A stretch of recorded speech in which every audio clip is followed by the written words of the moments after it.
Yo. Hey, what's up, Dan? How you doing? Oh, I'm good. I'm good.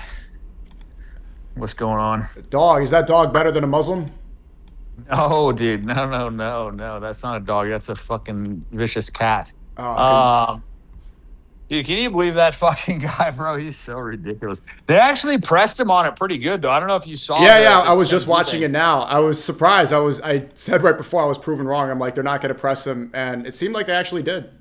They fucking pressed the shit out of him. The funny thing is, I don't know. I feel like it's because the comments were so heavily skewed in my favor. It was like 95% in my favor.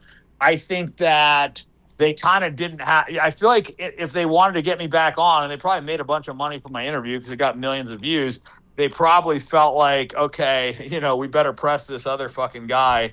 And also to satisfy their audience, right? Because their audience clearly was in my favor. So I don't know. I don't know how much of it was authentic, but I got to give them credit, man. They pressed the fuck out of him. So Yeah, the title was funny though.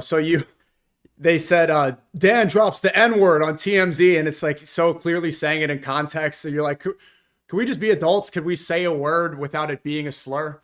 dude, I'm so fucking tired of this N word. It's so gay, dude. It's like you don't say the S word for spick. You don't say, fucking C word for cracker. It's just like I'm just so tired of this Jewish nonsense where they have like weaponized words and they've made it to where people like have these visceral reactions to just like fucking words, dude. It's like we need to say that word more. We need to get people like to stop being so fucking emotionally reactive to words. It's like, okay, it's a word. Control your fucking emotions, retard. When I was growing up, like if somebody, said something that really bothered you and you showed it, they would fucking eat you alive. Like you would hear that for the rest of your life. So you had to develop some kind of thick skin and also just be like somewhat resilient. The military was the same way.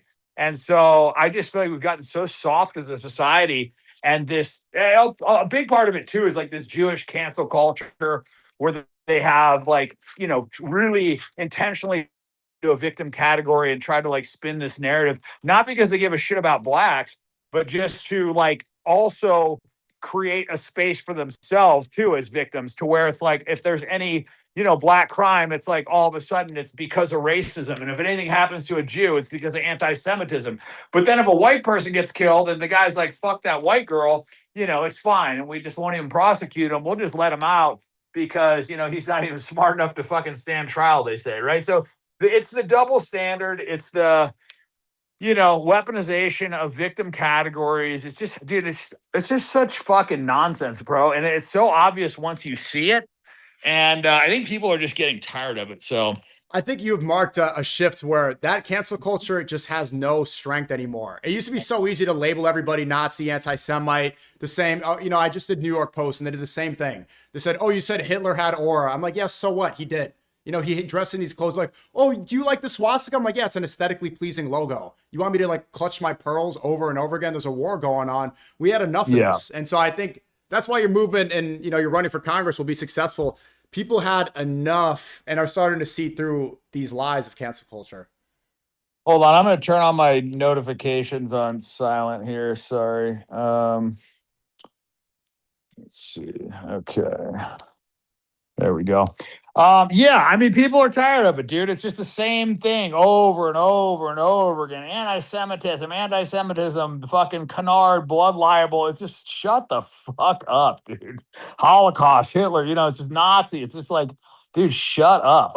Everybody's so tired of it. But I let them go, I didn't want to like really kind of roast them because I wanted them to expose themselves, which is exactly what they did. And I also wanted to like really deconstruct that anti-Semitism word, not because for them, but for their audience. So the audience can hear it and realize how ridiculous that word is that they just completely hijacked and weaponized.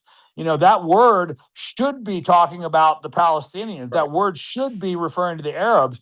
But somehow within the last 100 years, they took that word and just forced it to only be used about Jews. And that's why the, Harvey or whatever the fuck his name is, when the other host was like, okay, well, we'll call it Jew hatred. He's like, no, no, no, we're going to call it anti-Semitism. Yeah. You see him do that? He's like, no, no, no. Like, we can't lose that word. It's very important to us, So it was just, I don't know. I think it exposed them a bit. I also, think the comments were very telling. You know, it's like, because their platform is relatively mainstream, if not more liberal skewed, I would say.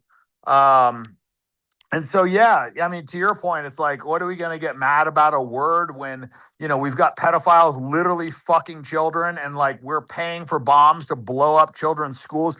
Like, killing and kids, to me, should be the moral focus, not a fucking word, not racism. It's just like, shut the fuck up about all that nonsense. If you want to talk about racism, the real racism is the anti-white, which is coming from the Jewish community, which is why, you know, what happens if anytime something happens to a black person and you call it racism, anytime something happens to a Jew, you call it anti-Semitism, but then anytime something happens to a white person, you just ignore it, right? Like, who is that actually attacking? If you look at like what the overall end game is here, it's to attack white people. And, you know, and they've done it. They've done it in their tweets. They did it very like outwardly too, like talking about like kill a white person on the way to work today. They had anti-white training at Coke. You know, the DEI is literally like an attack on white people because it only benefits everybody but white people. And and I think people are kind of getting wise to that, and they're understanding like white people are not the fucking problem that these Jews tried to make them out to be. The funny thing is, all the things that they accuse white people of is what Jews are actually doing and what Jewish supremacy actually is. So the beauty of the Jewish supremacy word is it basically just repackages all the bullshit that they told you about white supremacy and appropriately labels it to the group that it belongs. Mm-hmm. Randy Fine is definitely doing it about Muslims. He's been saying, you know, dogs are greater than Muslims. He's been saying like Muslims are terrorists, and this is just a nonsense. This is from a sitting congressman. It's like if he had that rhetoric about Jews or about, you know, any other group about Christians, he would be banned from everything. He would not be allowed in DC. So it's cool to see some sort of pushback. And also, you could also understand that they fall back on the victim mentality all the time. The first thing that they ask him when Randy Fine goes on TMZ, they're like, he called you a fat Jew. And he's like, yeah, it's a slur. Well, it's not a slur. It's descriptive of who you are. He's a Jew and he's fat. This is not, you can't make this Nazi rhetoric as well. Yeah, I mean, but I like them to just keep on going with it because it really exposes it. And it's like, okay, if Jew was the same as, then you wouldn't only bleep out one word, right? Like, just stop with this like nonsense. You know what I mean? Like, literally, this is your fucking network. This is your TV show. So you are going to only bleep out one word, yet say they're the same, try and compare the two, and then make this out to be like, oh, you know, Dan is using racist words when you're the one that brought this fucking shit up. You know, like, are we fucking 6 years old? The N word? Like, what even is that, dude? Like, what the fuck is that? Like, the C word, you know, like, what are you talking about? Like, shut the fuck up. Like, dude, honestly, man, people are acting like little fucking children. Yeah. So what's your plan now? You're running for Congress. You got my vote. I saw Jake Shields gave a message of support. Is this campaign going to be difficult? What's the road ahead look like? I think we're going to have to really raise some money. And I think the people in America are going to have to come together and understand the importance of this, you know, and it's not because I want to be in fucking Congress. Like, I don't want to do this, but me getting in there and shaking the motherfucking tree is going to be important. And I think it's going to pave the road to a lot more other people getting in these positions and feeling like it's actually possible and the whole thing isn't rigged. And maybe it is rigged, but you know what? Like, we're not going to find out unless we fucking try. And I just feel like we're at a time right now when everybody's fucking pissed. Everybody knows what's going on.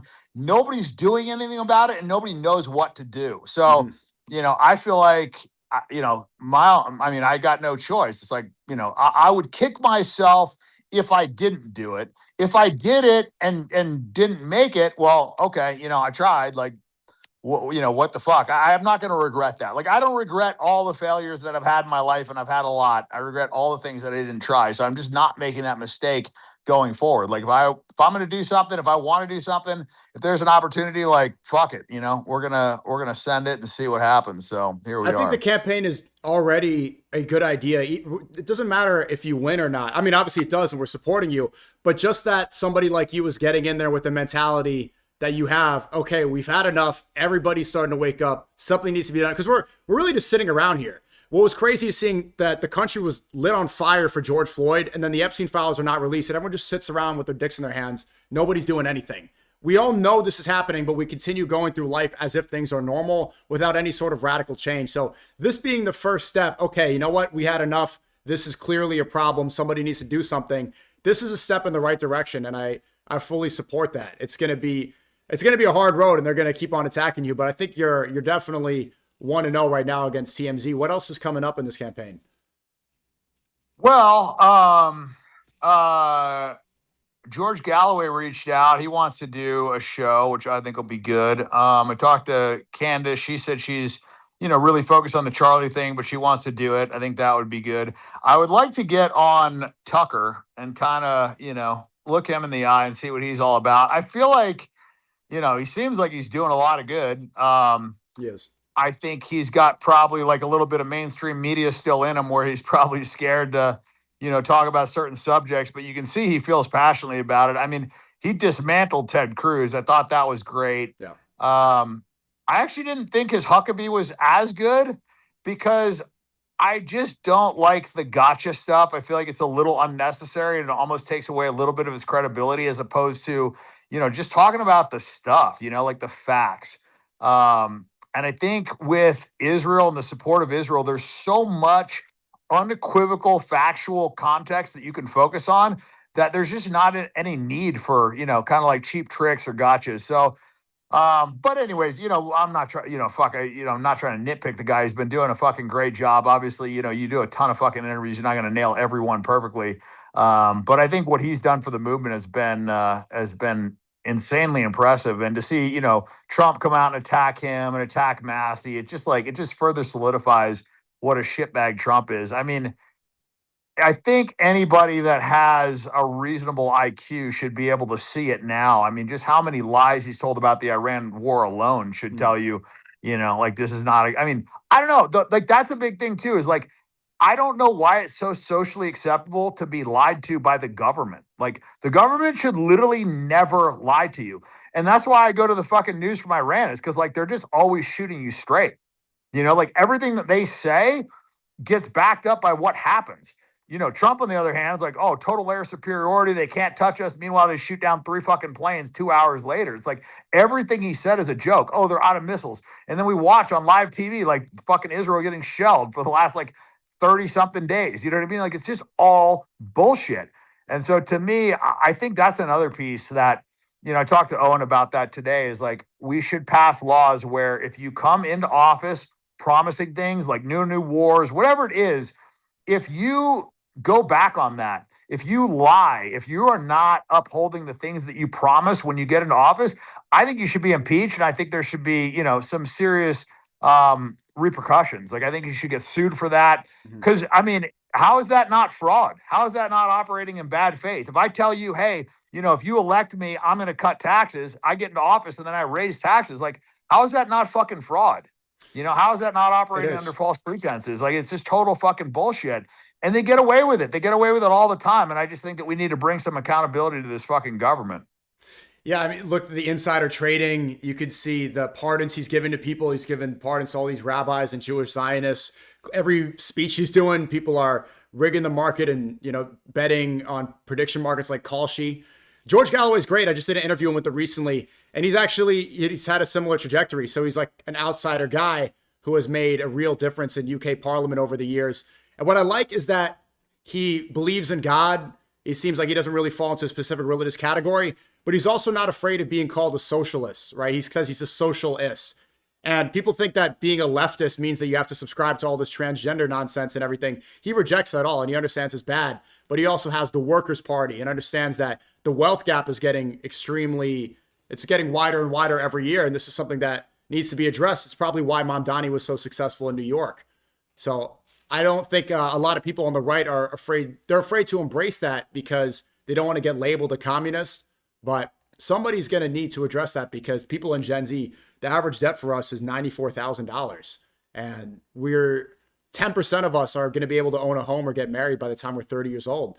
So it's not being a commie or a socialist to talk about this clear wealth gap issue and this debt crisis. Yeah, well, when you have a small group of people suck all the money out of your fucking country without providing any value, this is what you get, And when you spend, upwards of $20 trillion, for the benefit of a foreign country, well, this is what happens. So a lot of this stuff, we've kicked the can down the road. We print more money. We do this. We do that. We artificially pump the markets. But eventually, this fucking Ponzi scheme is going to end.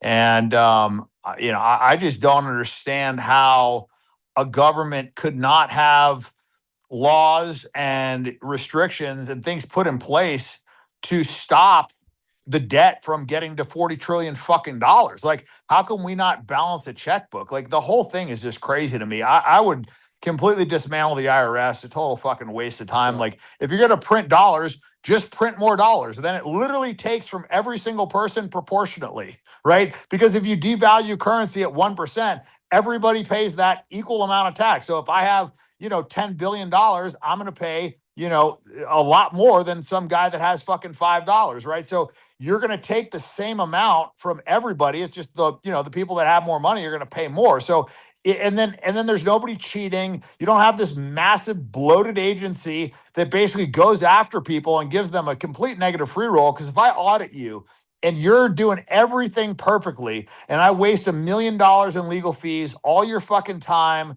tons of resources that you have to dedicate to, complying with this audit, and I find out that you haven't done anything wrong, you still lost $1 million. You still lost out on that time. So it just fucks people that didn't even do anything wrong.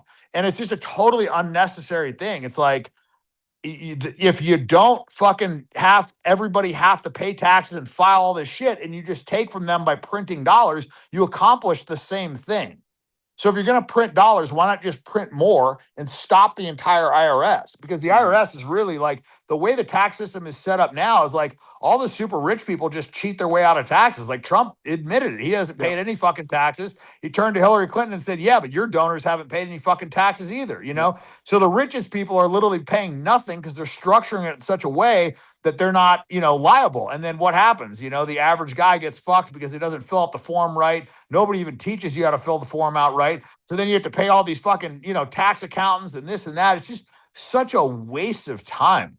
But the ATF, there's another agency that has absolutely no business fucking, being there, like alcohol, tobacco, and firearms. Like, what the fuck are we regulating about tobacco and alcohol? You know what I mean? Like, this prohibition's been over for a long time. It's just stupid agencies, just a total waste of time. Government's too bloated. It's massively fucking, overgrown. It's like a cancer, and it's time to cut it out. So, right. Elon Musk went in and he was trying to fix a lot of that bloat, but he hasn't said a word about the war. And you can see that the military industrial complex, this is where 70% of our budget goes to. So nobody's really cleaning it up. MAGA yesterday, it seems like that's the final nail in the coffin. That's over. He attacked Tucker, Megyn Kelly, Candace, and Alex Jones. What do you plan to do to appeal to that base? Because there's a lot of people that are becoming extremely disillusioned with Trump and with the future of America. Yeah, I'm not going to craft my message to appeal to anybody. My message is just going to be what it's going to be. It's going to be rooted in truth, and you're either going to like it or you're not. But I'm doing people a favor here. This is not something that I want to do. I get no personal gain from this whatsoever. I'm trying to fix the country, and that is probably the only type of politician that you should have in office. The problem is we have all these opportunists getting in there, trying to get something from it, spending 90% of their campaign just raising money for the next campaign and pandering to their fucking donors. I mean, if you literally look up, go to ChatGPT or whatever, and like ask what most congressmen do. And most of what they do is campaign and try and raise more money and meet with donors and all these fucking meetings to just get reelected. Well, I don't want to get fucking reelected. I'm doing one term max. You got me for 2 fucking years. That's it. And then, if the country's ready for it, maybe we do president. But, for me, this is not something I want to do, but it's something that has to be done. And I'm going to spend 0 time campaigning. I'm going to spend 0 time fucking raising money. I'm going to spend 0 time with my fucking donors. So, it's going to be what it's going to be. But this current system is absolutely broken. You have a new website. Where can we check out and support this campaign? Oh, shit. Let me look at it. It's I saw a Twitter page, like Bilzerian. Yeah, BilzerianForCongress.com. go. So, yeah, if we can raise enough money, we will just win. Like, we will hire people to go knock on doors, explain the problem to them, spread the message, and we will just win. The question is going to be, are people going to actually do something about it? Or are they going to push it off and, and just be lazy? Because really, another piece of this, too, is if we can mobilize the youth to get up and, actually mail in a ballot, that's what's required, because the youth are the ones that are hip to this fucking problem.